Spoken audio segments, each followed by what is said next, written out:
strange things flying in the sky that weren't birds. After all, before we were flying airplanes or balloons, what else was flying in the sky besides birds? The history of this thing seems to go back, if not hundreds, thousands of years. We have portraits painted back in the 1400s and 1300s, and before that, Japanese wood carvings and so on, depicting these things. And I don't know, it's pretty hard to blow it off when you see these things, and they look pretty much the same as what everybody's reporting now. Did they know something we didn't know back then, or did they assume something we don't assume now?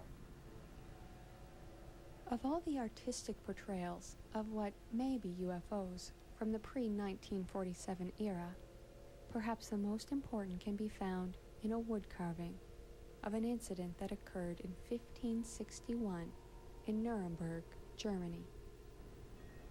At dawn on April 14, 1561, the skies over Nuremberg were reportedly filled with a multitude of objects, seemingly engaged in an aerial battle. Small spheres and disks were said to emerge from large cylinders. The objects were described in the Nuremberg Gazette as behaving in much the same way as some modern UFO reports, in that some of the objects would emerge from a larger object, or, as we might call it today, a mothership. But if these objects have been seen and recorded since antiquity, why have they become so much more prevalent in modern times? Stanton Friedman offers a theory.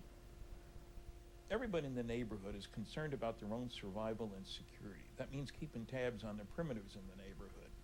And since they all know that things change with time, thinking beings have a habit of learning how to do things better and differently. You check them out every once in a while, but only closely once they show signs of being able to bother you. Boy, the end of World War II was certainly such a time. Evidence of nuclear weapon explosions, rockets being fired, and powerful electronics, radar systems and all that sort of stuff. So suddenly, it became incumbent upon the powers that be in the local neighborhood